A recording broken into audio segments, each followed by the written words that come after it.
Hi, I'm Duncan Moss, and I'd like to welcome you to my latest video blog. Um, Today, it concerns a date, the 23rd of August, 1963. We're coming up to basically what is the 60th anniversary of the release of the Beatles single She Loves You. And I'm here to argue that She Loves You by the Beatles is the greatest 7-inch single ever released. I hear you say, but what about things like Bohemian Rhapsody or by Queen or Lonely Boy by Andrew Gold or The Logical Song by Supertramp? Well, there are fabulous pieces of music. I'm not debating that it's the greatest piece of music to be released on a 7-inch single, but I am arguing that it is the greatest 7-inch single ever released, and these are the reasons. The song, well, let's have a look at the history of the song. It sold 1.6 million copies in the UK alone and was number one for 7 weeks, 4 weeks, and then I think it was interrupted by something else, and then another 3 weeks. And between the 23rd of August 63 and January 64, it was in the top 10 and it sold 1.6 million copies in its first round. It's now sold to this present day, I think, nearly 2 million. But it was the best selling Beatles single in the UK. The best in America was Hey Jude, I believe, and the surprisingly, the biggest selling Beatles single worldwide is I Want to Hold Your Hand. Um, I thought it'd be one of the later ones, but they all deserve their places in Beatle history. The song, which was Paul wrote with, I think, some input from John, a few, wrote literally 2 weeks, I think, before they started recording it. So they were basically keeping up writing material and getting it recorded very soon after it had been written, it seems. The song is very, very positive. It's about a guy who is hurting because he's had a bust up with his girlfriend, and a friend is, or an acquaintance, is telling him that she loves this guy and that he needs to do something about making it up with her. And the lyrics, she loves you and you know that can't be bad, she loves you and you know you should be glad. They may not be the greatest lyrics that have ever been written, but they're positive, and it's about reconciliation. uh, the friend advises the guy to apologize uh, to the girl, swallow his pride, and make it up to her. And there's no question that after the song is finished, that there isn't a happy outcome. I know it's just a record, and it comes to the end of and the needle goes up that funny bit between the recording and the label, and that's the end of it. But in our imaginations, we can think of what happened after this incident, and I'm pretty certain that they made up and all was well. Um, it's just such a friendly single. Uh, when you take into account also the B side, and it's from Ringo's drum roll intro to the beginning of the vocal. It just goes at such a belt. It really does. It just it really also sells the Beatles themselves. One of the great things I think about the Beatles was they had something for everybody, uh, and this record is almost like them setting out their stall and saying this is what's going to happen for the next 6 years. deal with it, in the nicest possible way.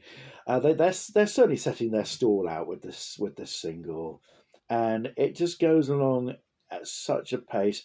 When it's played live, the Beatles tend to sing it in a slightly lower key, but this probably helps with their voices. But in this record, it's I think, a slightly higher key, and obviously they're not having to sing a whole concert, so they're able to. It's just able to go along, and it's just a cracker. That wonderful guitar, heavy guitar work, which I presume is from George. Ringo, of course, is on drums. I think John Lennon is on electric acoustic rhythm, and Paul is on his beloved bass, and a nice thudding little bass in the right place.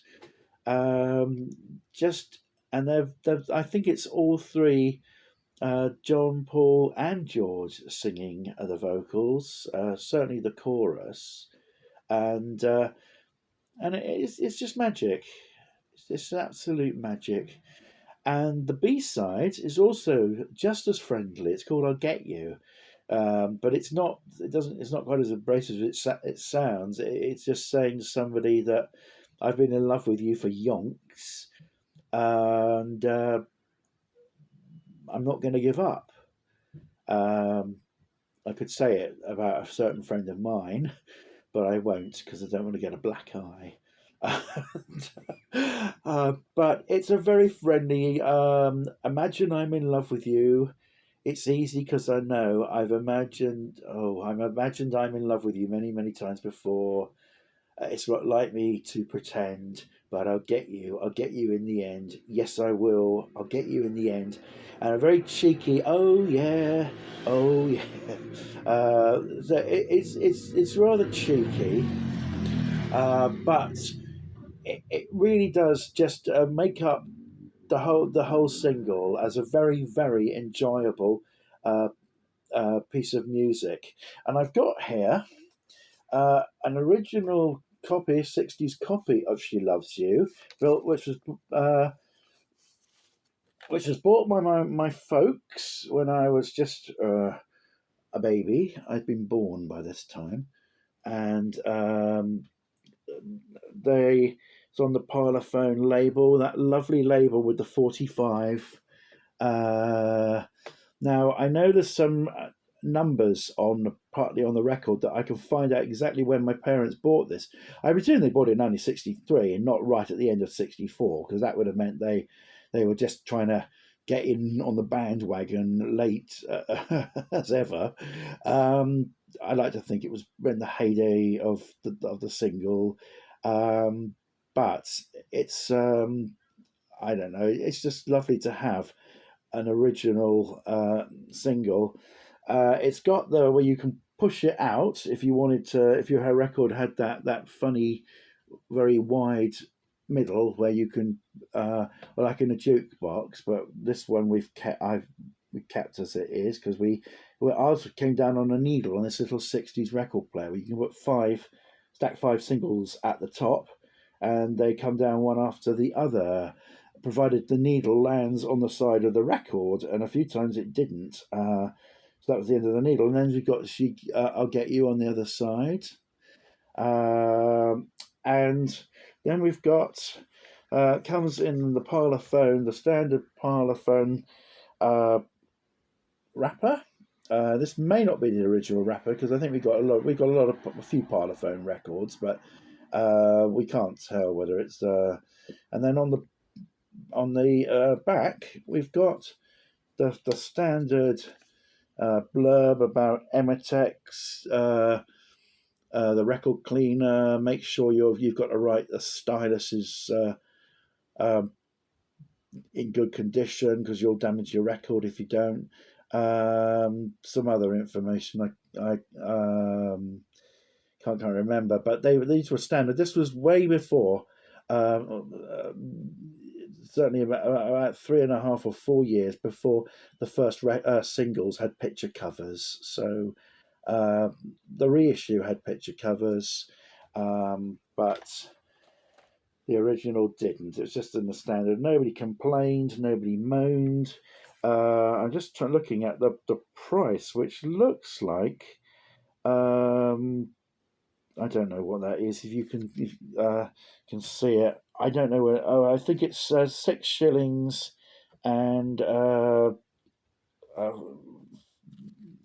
6 shillings and maybe sixpence. Maybe I don't know. It's a bit before my time. Uh, Now the single performed very well, pretty much all round the world. I think it kept the same B side. It did very well in the States. It was one of the pile up with the five Beatles occupying the five first places of the charts. The others were, I think, "Can't Buy Me Love," "I Want to Hold Your Hand," "Twist and Shout," and "Please Please Me." I think I may be wrong on this one, so please do tell me if I'm wrong. And it went pretty well all around the world as a single. And as I say, it's what the Beatles sound sums up the Beatles, which was basically most of their songs. There are a few downbeat songs, but most of the songs are positive, friendly. Uh, we're the Beatles. We're your friends. That's really what the message is behind their music, really, and certainly very much so with this song. The follow up single after that was "I Want to Hold Your Hand," which would go to the number one spot for Christmas with "She Loves You" at number two. So it had a chart life of nearly six, it was something like 6 months, which records did in those days. And of course, it was the best British selling record for 14 years until Paul wrote with Mulligan with Denny Lane and surpassed that with 2 million record sales, which was nearly equaled by Relax by Frankie Goes to Hollywood, but it's not the same feat by any measure because, as one person wrote in Smash Hits, the he said the sods keep on reissuing it with different B sides and things, but. McIntyre and She Loves You performed their feat with one go, and with She Loves You, as I say, it's so positive that basically uh, the positivity of the sort of single could radiate around the universe and back, and it sums up just what the '60s again was all about. Positivity, well, mostly positivity, um, and a time where anything could be achieved, including reconciling with the woman you've had a bust up with.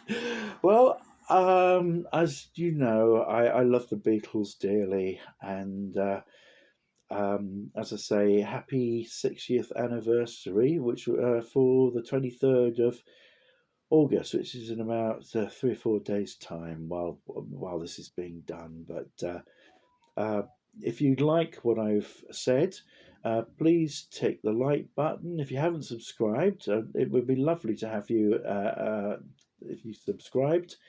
But there's no pressure if you don't want to. I'm not building a massive YouTube channel, but I just enjoy sharing my ideas with people. So you all take care now, and I'll see you all very soon. God bless.